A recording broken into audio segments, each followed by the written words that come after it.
جب قبر بن گئی, کسی بھی مومن کی قبر بنانے کے بعد ایک حکم شریعت یہ ہے کہ اس کو مہر کیا جاتا ہے تھوڑا سا پانی ڈال کر کے. گویا مہر کرنے کا وقت تھا. اب میں نہیں جانتا کہ پانی سے مہر کیا گیا, لیکن اتنا ضرور کہتے تاریخ میں ملتا ہے کہ سید سجاد کی آنکھوں سے آنسوؤں کا سیلاب اس طرح سے جاری تھا. اللہ اکبر. جب قبر پر خاک ڈال دی گئی, جیسی مظلومیت اس عالم میں سید سجاد کی تاریخ انسانیت میں کسی کی نہیں. جب قبر بن گئی تو اپنی انگلی کو قبر مطہر پر رکھا.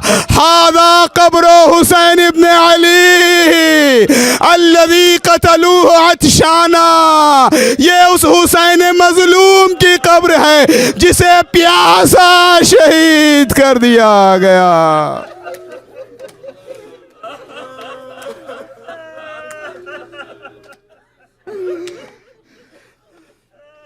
الا لعنت اللہ علی القوم الظالمین وسيعلم الذين ظلموا أي منقلب ينقلبون. پروردگار ہمارے قلیل اعمال قبول فرما, ہمارے ذکر کو قبول فرما, ہماری عزاداری کو قبول فرما, ہمارے تمام گناہ صغیرہ کبیرہ کو معاف فرما. پالنے والے تمام خدمت گزار والنٹیئرز, مینجمنٹ کے لوگ, ذکر سنانے والے, سننے والے, مالی مدد کرنے والے, وقت دینے والے, سب کی خدمات کو قبول فرما. دنیا کے تمام عزاداروں کی حفاظت فرما, عزاداری کی حفاظت فرما, زائرین کی حفاظت فرما, زیارت گاہوں کی حفاظت فرما, علماء مہاراج اکرام سب کی حفاظت و نصرت فرما. مالک ہمیں اس قابل بنا کہ امام کے لشکر کا حصہ بن سکے, امام کے ظہور میں تعجیل فرما اور ہم سب کو ان کے اعوان و انصار میں شمار فرما. ماتم حسین.